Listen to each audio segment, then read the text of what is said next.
Welcome to Pride Partners International's monthly webinar. Thank you for joining us today. Pride Partners International is a global partnership of firms and specialists in transfer pricing and financial valuation. The association is the meeting ground for professionals capable of facing a challenging business environment, helping them connect to boost their continuous professional development and enhance their technical and human skills and abilities. This partnership is made up of experts recognized by their trajectory and prestige in the transfer pricing and financial valuation fields. Experts that constantly participate in the exchange of technical information, knowledge development, and implementation of global best practices. When a firm joins the PPI partnership, it increases its scope immediately and exponentially. Business becomes much simpler by accessing training, technology, resource optimization, and new business opportunities, among other benefits.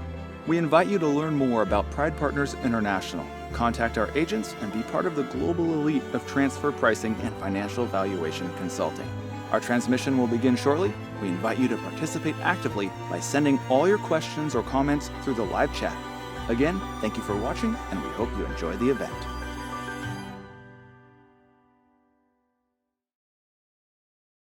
Well, hello and welcome to this webinar on intercompany agreements for transfer pricing compliance, or put another way, how to actually legally implement your transfer pricing policies in relation to multinational groups. My name is Paul Sutton, and I'm one of the co-founders of LCN Legal, and we're a law firm that specializes in intercompany agreements and related corporate structuring. So we've divided this webinar into three main parts. The first part will just cover the basics of intercompany agreements, or ICAs as we refer to them.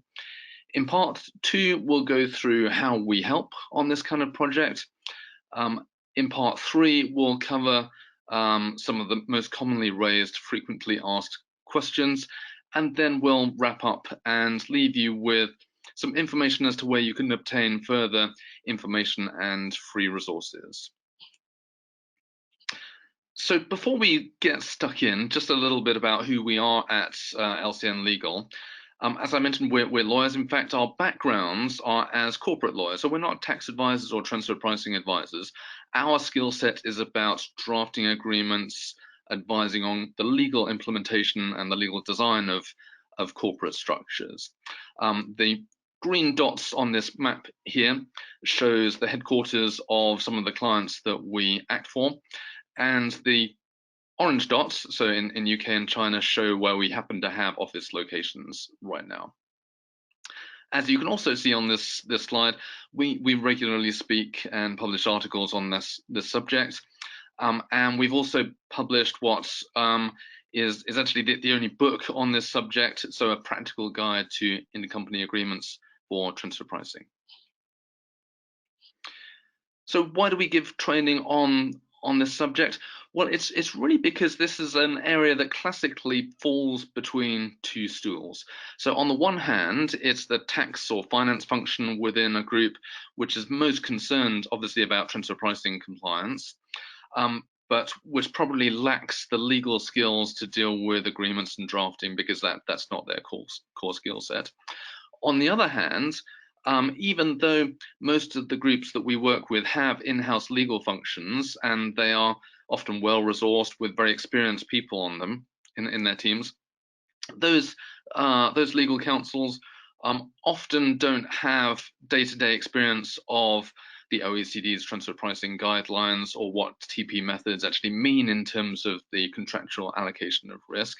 And therefore, we find that this is a task, so the task of putting in place intercompany agreements, is one that is often done, unfortunately, incredibly badly, and we'll come on later to give some examples of typical mistakes.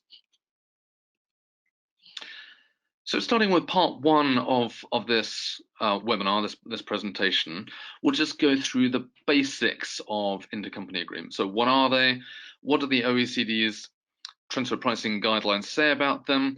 And then we'll dive into a couple of issues just to illustrate that point, using a buyback clause regarding inventory risk. Go through some typical misconceptions and mistakes in relation to intercompany agreements. So what are intercompany agreements? Well, they're simply legal agreements between associated enterprise, which define the terms on which services, products, financial supports, and also intangible assets are provided or shared between those associated enterprises. And on the right side of this slide, we've given some typical examples of the kind of intercompany agreements that we deal with here at LCN Legal, and which I'm sure you'll be very familiar with. So things like central support services, IP licenses, manufacturing agreements, intercompany loan agreements, and so on. So what do the OECD transfer pricing guidelines say about intercompany agreements? Well, in fact, the TP guidelines contain extensive references to contractual allocation of risk or contractual assumption of risk. And it's very clear that the contractual relationships between associated parties is actually a very important part of a tax administration's transfer pricing analysis, and therefore is a very important area for TP advisors and multinational groups to focus on in relation to their compliance. From a formal perspective, what does that mean? Well, in terms of BEPS compliance, what the TP guidelines say is that the master file must contain a list of important agreements relating to intangibles. And because intangibles are so widely defined in the guidelines, that means that most types need to be listed or referred to in master files. The BEPS guidelines also say that local files must actually contain copies of all material intercompany agreements. So you can see immediately that intercompany agreements are just an intrinsic part of transfer pricing documentation. What does this mean in practice? Well, it means that missing ICAs or defective ICAs are an obvious point of focus for tax authorities, and very often ICAs are one of the first things that tax administrations ask for in a TP audit, and it's very easy for tax administrations to identify mismatches or discrepancies between what the agreements say on the one hand with what the TP documents say on the other, and where that exists, then the taxpayer is on the back foot in terms. Just to illustrate that and the close connection between contractual terms and pricing under the arm's length principle, extracted on this slide a mini case study that is actually included in the TP guidelines, and it relates to a distribution arrangement. So you can see on this slide there are two cases, case one and case two. Case one is where the distributor has in the distribution agreement with its principal a buyback clause, or has the benefit of that buyback clause.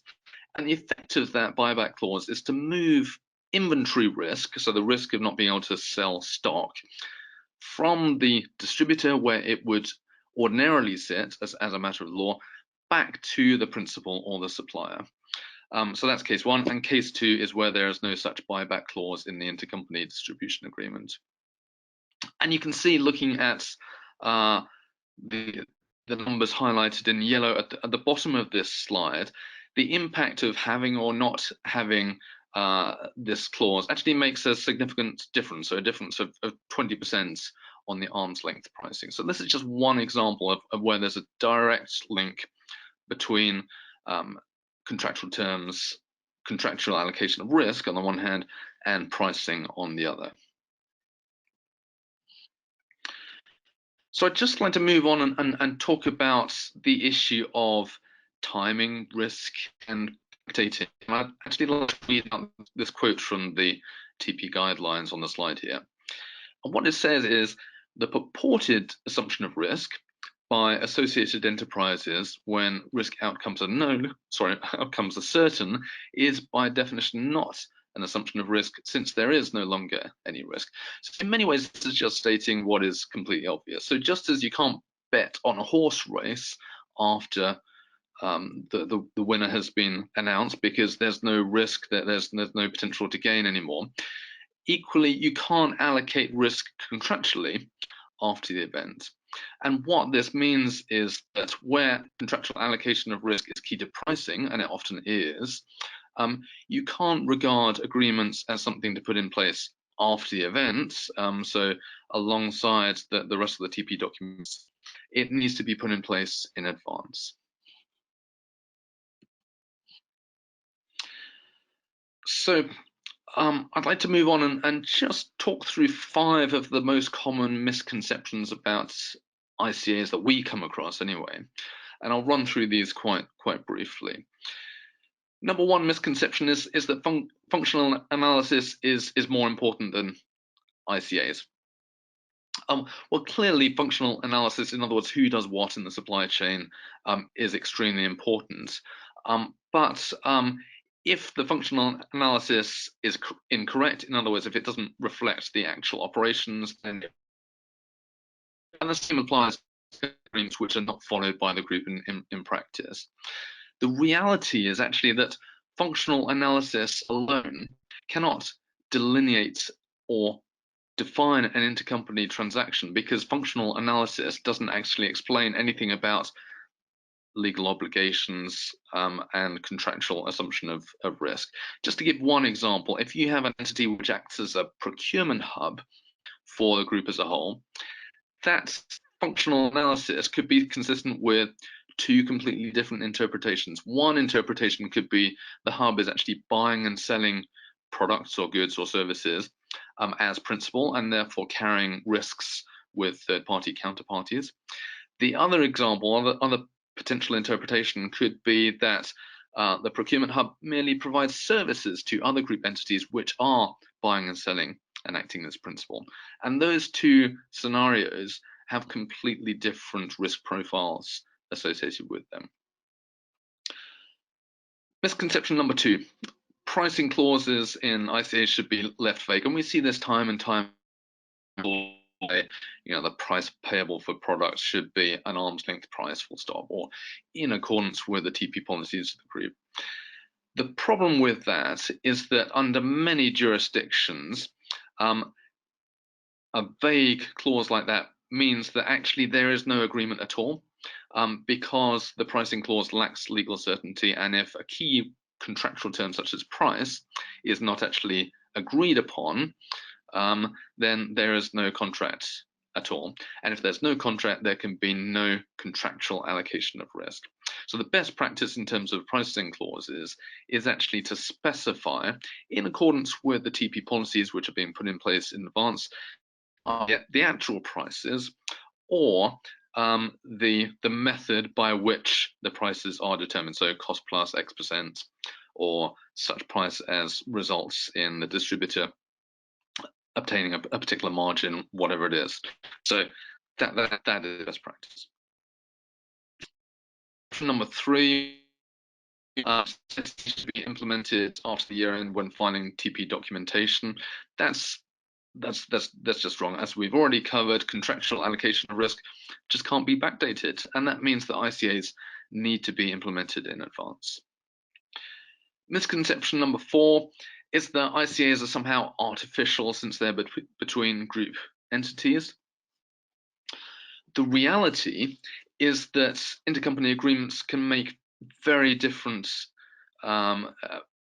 make a big difference to the positions of creditors and other third parties in, for example, corporate insolvency situations. And at a more fundamental level, what is the group? How do you define a group? A group is nothing more than a number of legal entities and their relationship, and also through contractual rights. And therefore, agreements are a key way of defining the relationships between those entities.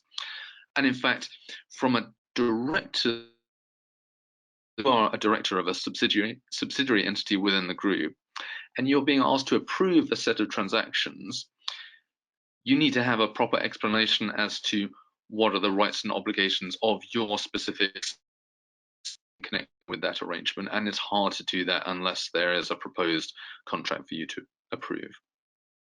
Misconception number 5 is really that ICAs are just too difficult to implement and maintain.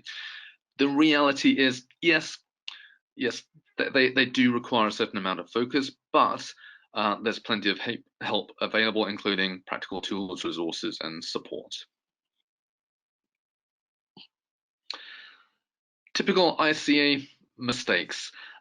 So very often in the work that we do alongside TP advisors for multinational groups is we review existing intercompany agreements and we compare them against what the transfer pricing policies say. And time again, we come across agreements where the scope of supplies or the scope of services doesn't match the TP policies, or the pricing doesn't match, or the risk allocation doesn't match.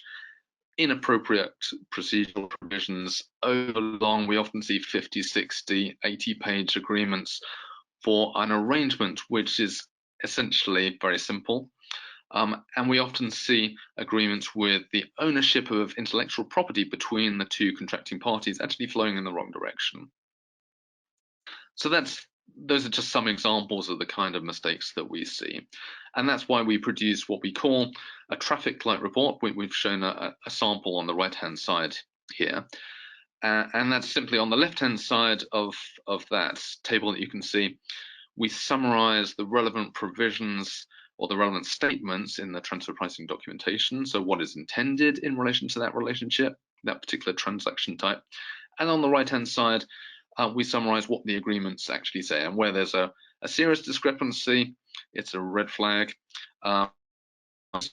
it's an amber flag, and where it appears to be in order, then it's green. So that's what we call a traffic lights review. So that moves us neatly on to part 2 of this webinar, which is how we can help. And so we'll go through our 6-step process for managing ICAs and talk about what support we provide in terms of traditional legal support, as well as training and templates. So on this slide here, we've shown our 6-step process for managing ICAs, and I'll go through this really quickly. So step 1 is high-level scoping. So this is understanding, often by reference to draft TP documentation and group structure charts and so on, what are the key transaction types that define the group from a high-level perspective. And usually within a particular group or business unit, there might be 4, 5, 6 key transaction types that are really significant. Step 2 is about the detailed review. So the detailed review of the draft transfer pricing policies or historic TP documentation, detailed review of existing agreements and the group structure and so on. And that forms part of our planning for the project as a whole. Part 3 is drafting. So for those key transaction types, we would draft a template agreement reflecting both the required functionality and also the functionality required to meet other needs and stakeholders, such as regulatory requirements, IP ownership, asset protection, and so on. Step 4 is finalizing those drafts. So that's making sure that internally in the group, there's input across those different functions or disciplines to make sure that the agreements actually make sense, not just from a tax perspective, but also for example, customs, VAT compliance, and the other matters that I mentioned, such as IP ownership and asset protection and so on.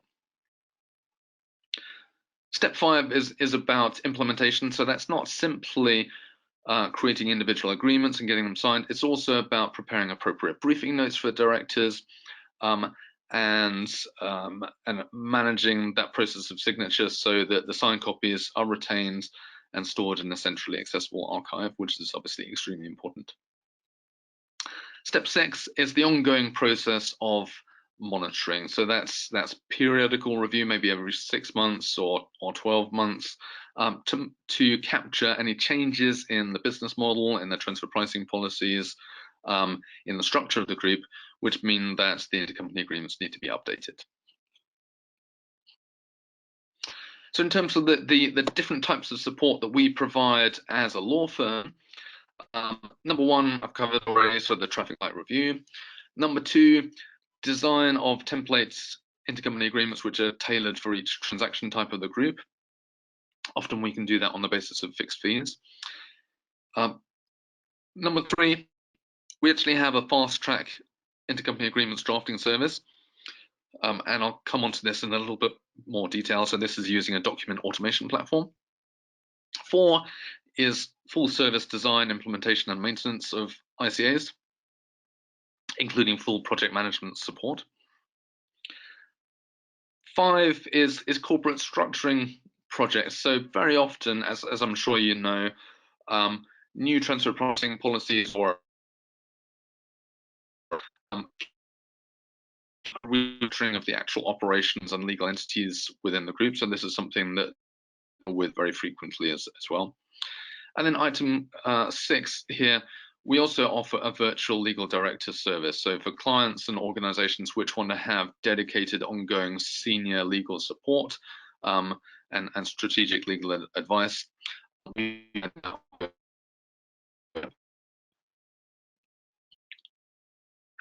so in addition to legal consulting, if you like, we also provide training,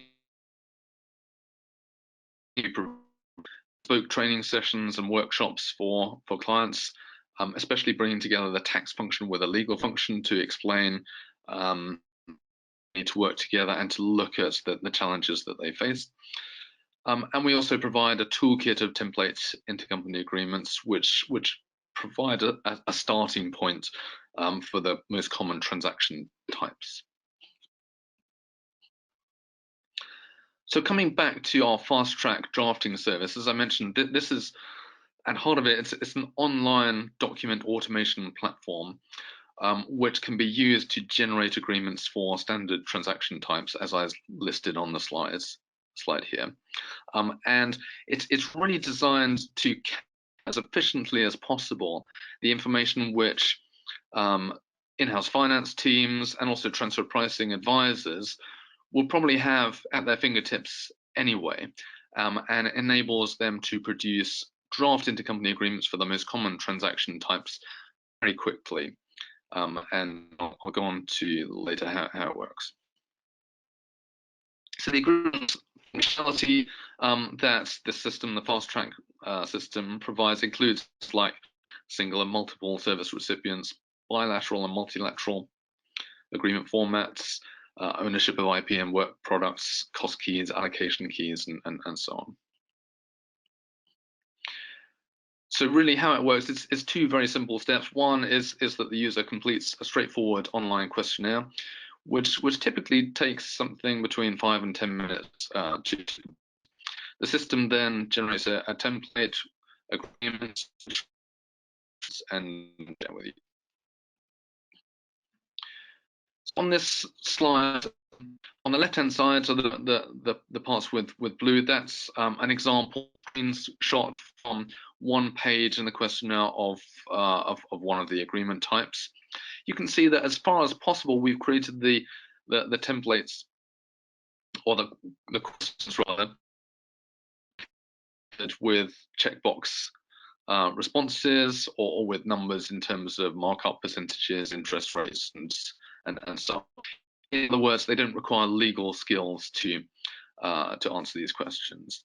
And on the right-hand side of the slide here is an example of the clauses which are generated using this system based on the responses provided. So it really is a very efficient tool and extremely effective in utilizing the time and the knowledge, and avoids wasting time having to deal with lawyers who are maybe not familiar with transfer pricing and need to be educated in that in order to produce a halfway decent agreement.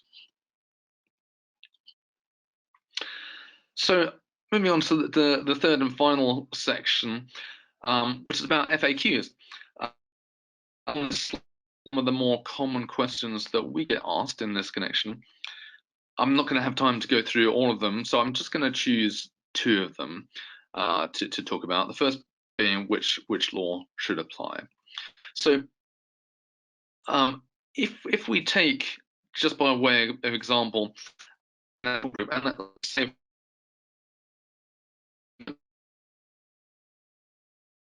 on this this diagram here, this chart here, show the supply of central support services from the Swiss head office to a number of subsidiaries.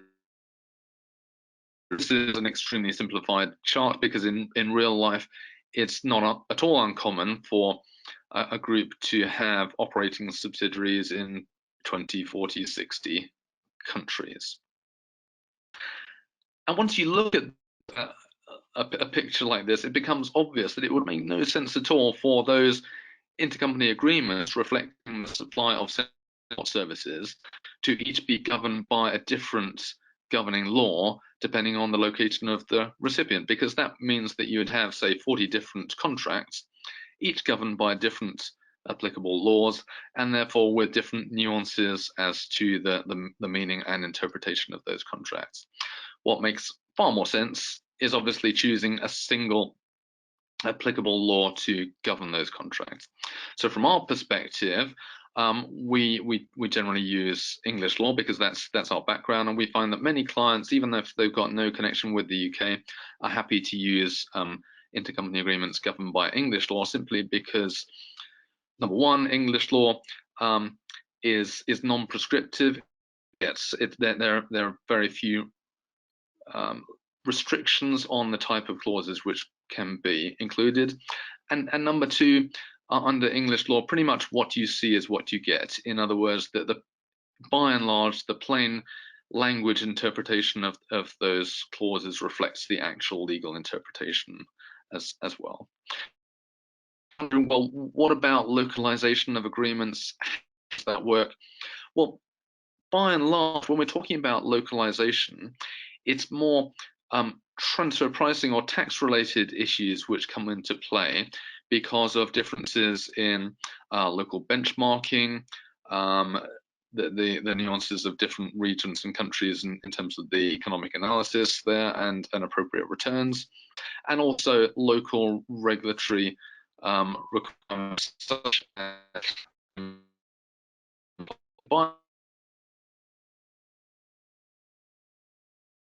more about the commercial terms as opposed to the applicable law or particular clauses operating in a different way under those laws. So going back to one of the other questions on this slide here, very often we get asked, well, should we use bilateral agreements or multilateral agreements? And again, if I go back to this slide to explain what the question is and what the typical answer is. So a multilateral agreement for this scenario, so central support services, where you have a single agreement with a single service provider, being the Swiss entity in this case, multiple service recipients, and they're all signing up to the same agreement. The converse of that would be using bilateral agreements. So you have separate agreements, so a separate agreement between Switzerland and Australia, between Switzerland and US, and so on. In other words, in this situation, you have 20 or 40, however many different service recipients you'd have that number of intercompany agreements. Now, the pros and cons of those two different approaches. The advantage of having a multilateral agreement is it's administratively easier. You just have one agreement to sign.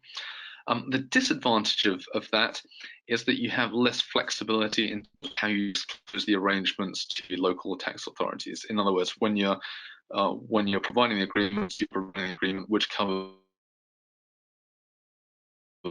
Whereas what we find is that most clients prefer to have a series of bilateral agreements, even though it means a little bit more in terms of administration. It gives them more flexibility in terms of how they manage the disclosure of those arrangements.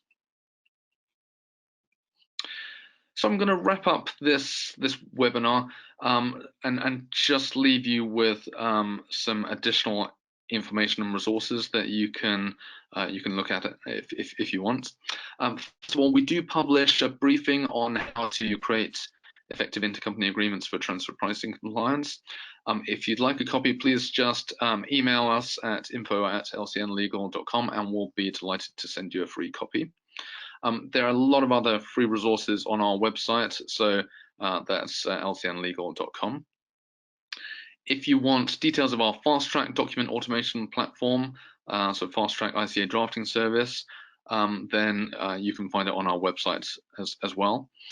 And if you have any other questions, then please do use the functionality of this webinar, and we'll pick up the questions and get back to you as soon as we can afterwards. Otherwise, you can just email us at info@lcnlegal.com. We'll be really delighted to hear from you. More than happy to answer questions. More than happy to pick up the phone.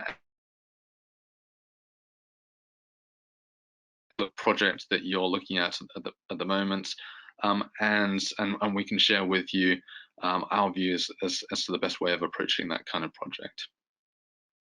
So I'd like to finish off by saying thank you very much for listening to this webinar. I look forward to hearing from you, and I look forward to working with you. Thank you very much.